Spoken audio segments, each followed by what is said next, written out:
Hello, I am Cecilia, and I'm going to be talking to you about a Chicana author that has been steadily building a name and that has gained a space in the mainstream literature in the last few years. But before that, let's remember that for decades, women Chicana authors have put in the forefront the struggle the immigrant population face throughout their lives. But not only that, they present the hardships and processes many women face in the fight of building their own identity as members of what Ansaldúa refers to as the borderland.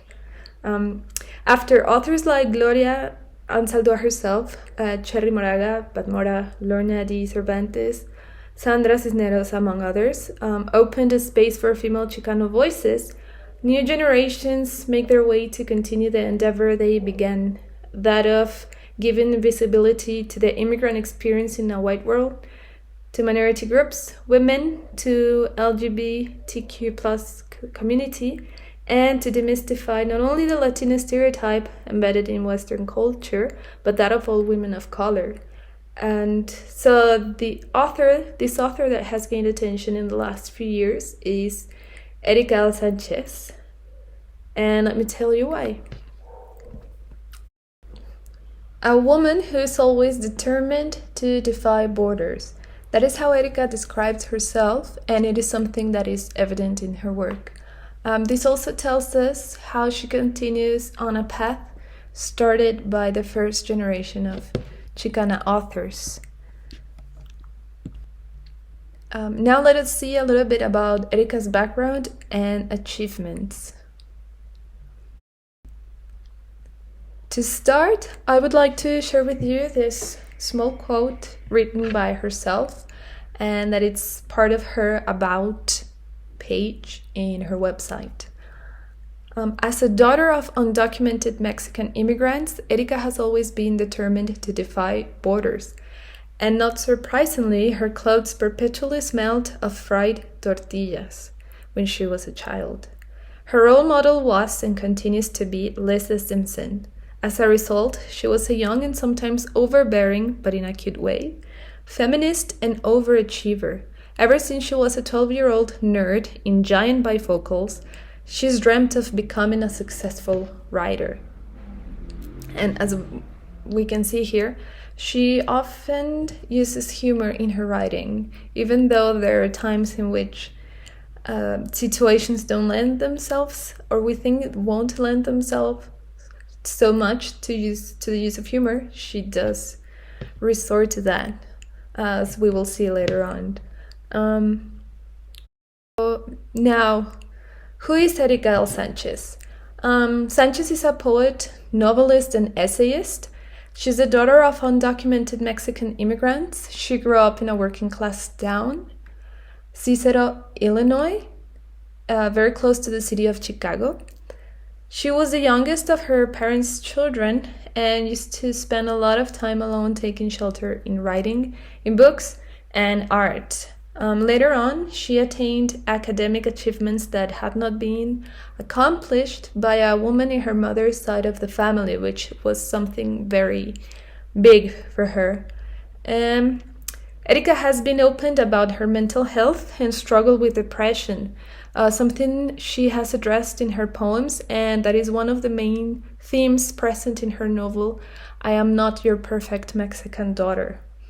This has put in the table a problematic that, in my short knowledge, had not been addressed by Chicano writers before, and that in the current states of the world, it's something that a great deal of the immigrant population deals with, mental health. So,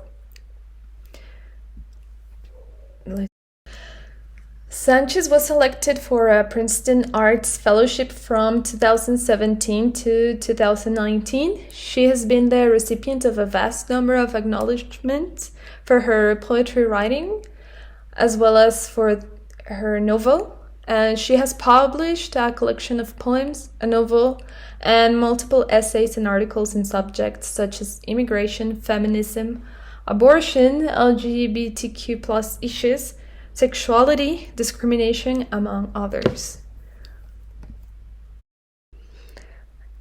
Education is very, very important in Mexican culture since it is considered to be a door for better opportunities to improve our life conditions and lifestyle. Sánchez graduated magna cum laude with great distinction for those of us who had no idea what that was, from the University of Illinois at Chicago. And she obtained an MFA in creative writing from the University of New Mexico. She also obtained a Fulbright scholarship to Spain, where she lived for a year. And during her stay in Madrid, Erika found herself constantly questioned about her ethnicity. And when she told them that she was a Mexican American, they would be surprised and wouldn't understand how that could be possible. So we could say that she faced this narrow-mindedness that is still present in many European and Western peoples. And well, instead of taking it personally or in a bad way, she used this to strengthen her sense of identity as a Mexican American poet and writer. In her essay, Back to the Motherland, she narrates her experience making up the worlds in which she was born and how this biculturality, it's hard to understand for people who are not aware of the borderland many people live in. Currently, she serves as the Sor Juana Inés de la Cruz Chair at DePaul University, where she teaches poetry and fiction writing, and she will be releasing her essay memoir in 2022. As I mentioned before, Erika has received many acknowledgments for her work. She was selected for a Princeton Arts Fellowship from 2017 to 2019.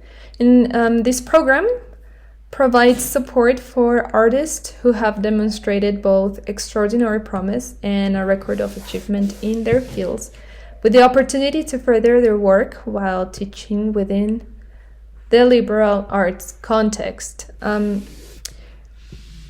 They are selected for a 2-year residency to teach a course each semester. In this case, Sánchez taught poetry and fiction writing. In exchange, they are expected to be active members of the university's community, and they are given the space and the resources to continue developing their work. Continuing, her novel, I Am Not Your Perfect Mexican Daughter, made her a finalist for the National Book Awards, and other recognitions she has received for her work are the 21st Century Award for the Chicago Public Library Foundation, the National Endowment for the Arts Fellowship in Poetry, and the Discovery Boston Review Prize, among others. She's been very, very welcomed. Her work has been very well welcomed. Now let's talk a little about Erika's work. She's a very versatile writer and has published fiction and non-fiction works. Her poems have been published in publications and websites such as The Poetry Magazine, The Boston Review, Diody, ESPN.com, Guernica, Latino USA on National Public Radio, Vinyl, The New Yorker, Poets.org, and the Paris Review, among others. Erika has published a poetry collection titled Lessons of Expulsion and the New York Times best-selling young adult novel, I Am Not Your Perfect Mexican Daughter. And as I have mentioned previously, in 2022, she will release her autobiography, memoir in essays titled Crying in the Bathroom. Now let us discuss a little bit about her work. Now, her novel, I Am Not Your Perfect Mexican Daughter, came out in 2017, around the time in which the Mexican American, Latino, and immigrant image in general, portrayed by the USA head of government, was disfavored, to say the least. Her book came when this population needed to see more of themselves represented, talked about. Under the still so white-dominated world, it is still vital for stories like this to come out and show the other side of the picture and to continue empowering the less favored groups. Now, the novel narrates the story of Julia, a Mexican-American girl that embarks in a journey to unveil the secret life of her recently departed older sister, Olga, the perfect daughter, while Julia is the rebellious, imperfect daughter. And she's okay with it, but she has to fight it back, right? She has to fight back expectations from her family and society in general. So throughout the book, and as she uncovers her sister's second life, Julia goes through different stages and events part of adolescence while coping with the loss of her sister. Sánchez touches the subject of mental health. Depression is one of the main themes in the novel. Since she has suffered from depression most of her life, Sánchez has mentioned that it is very important for her to raise awareness about the mental state many Chicano and Chicana Americans endure when living in a world in which they have to fight racism while trying to find their own voice and identity. And it's something that has been ignored, that more and more Chicano boys and girls suffer from depression, and the suicide tolls are rising. Now, the book is a New York Times best-selling young adult novel, and it will be adapted to the big screen by the streaming service Netflix, and it will be directed by the Chicana actor Erika Ferreira. So her book has been very well received by the mainstream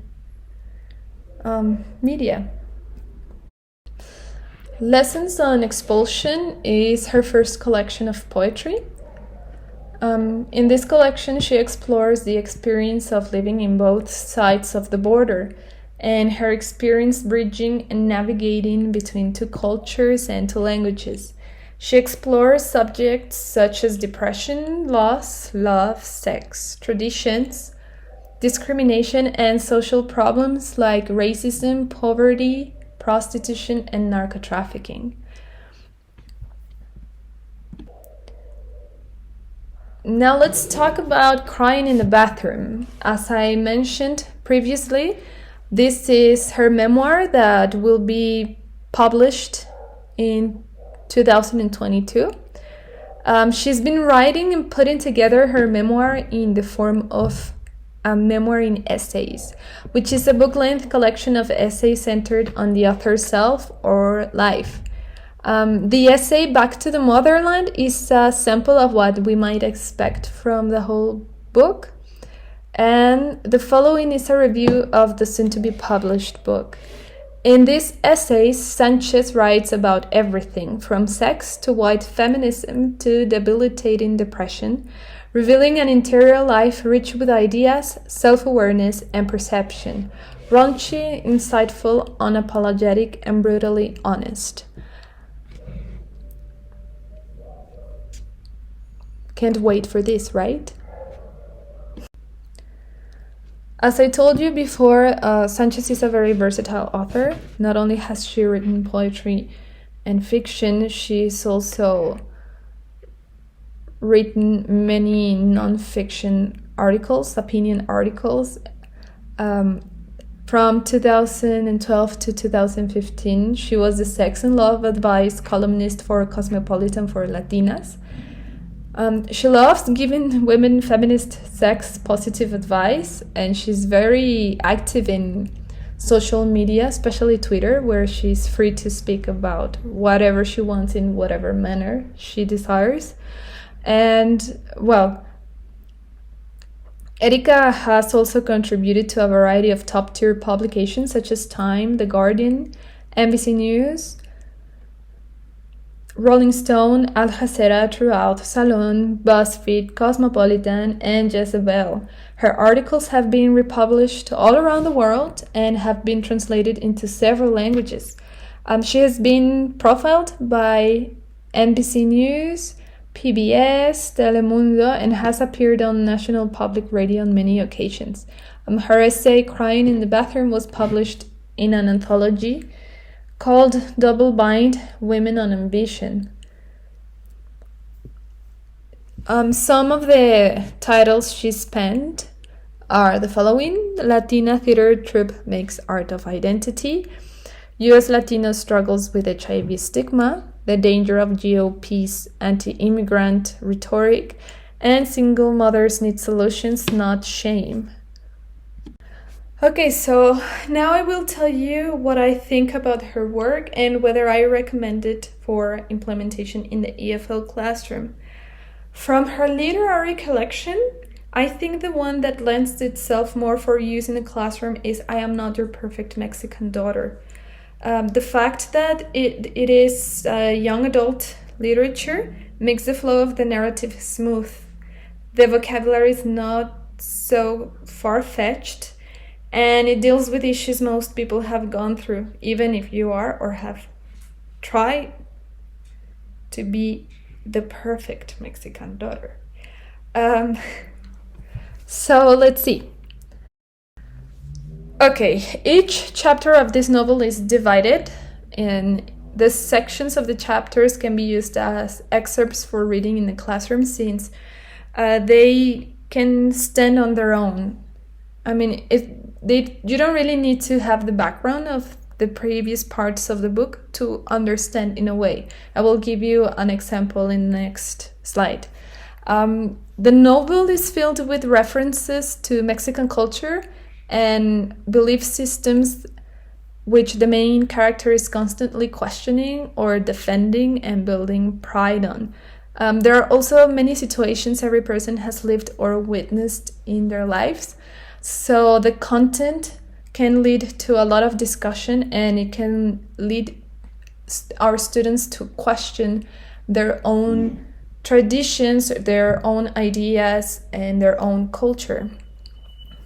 Actually, in many conferences she's given, many talks, the audience refer that the book has helped them to feel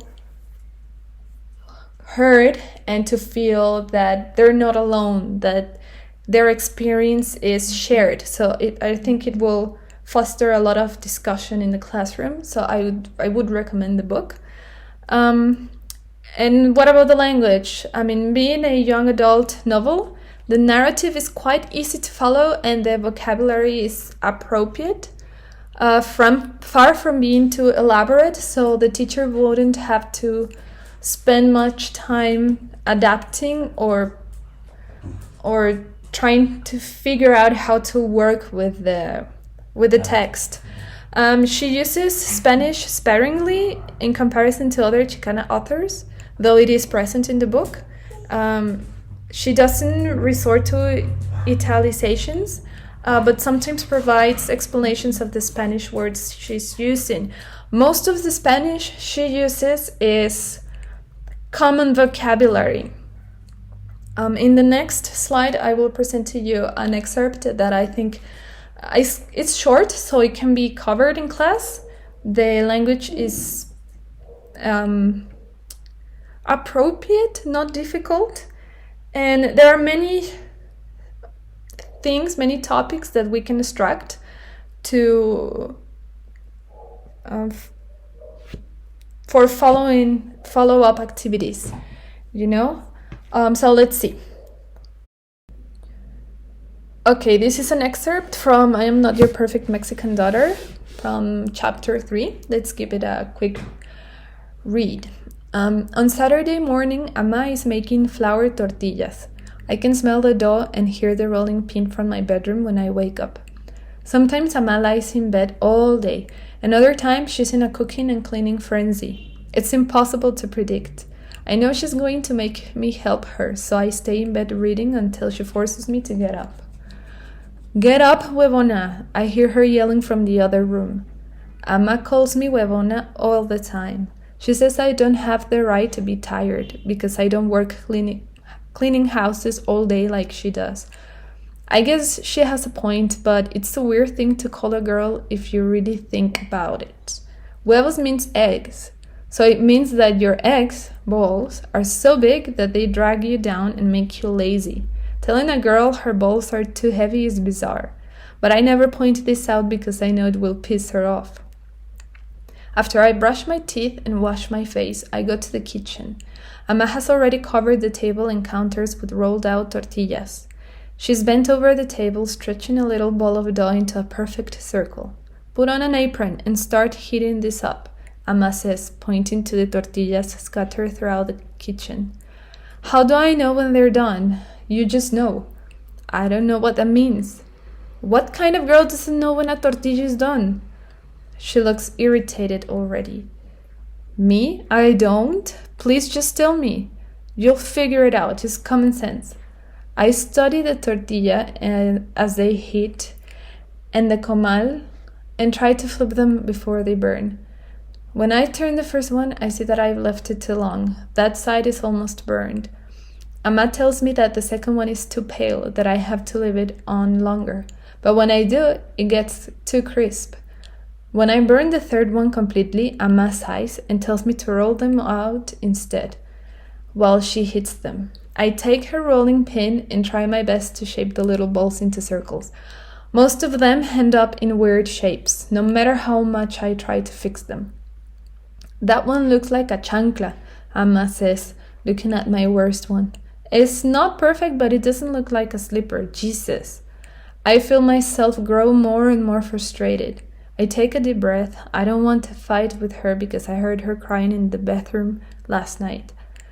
They have to be perfect.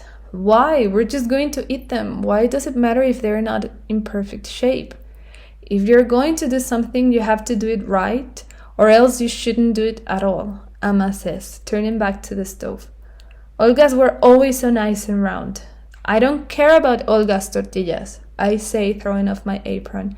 I've had enough. I don't care about any of this crap. I don't see the point of going through all this trouble when we can buy them at the store. Get back here, Ama yells after me. What kind of woman are you going to be if you can't even make a tortilla? As you can see, this excerpt is so charged with reference to the Mexican culture. The lazy child who does not want to help, the bossy mother who expects you to know things even if you have not done them before, the expectations you have to fulfill to be a good woman, a good daughter, a good son, the vocabulary, and in Mexico who has not been called huevon by their parents at least once. And well, through the novel we can find little pieces like this that could be used to engage our students and show them literature that is closer to their experience, more than other readings that they just really don't care about. This one is a little bit funny and it draws on things that our students, as our Mexican students, already know of, so which would engage them more. I will really recommend the work of Sánchez, either for fun or as material for our EFL or ESL classes. I mean, Sánchez covers issues that are very relevant nowadays, and she covers them in a very raw way, just as it is, which is something that I think younger generations appreciate very much. So I invite you to give this author a go, and thank you for your attention.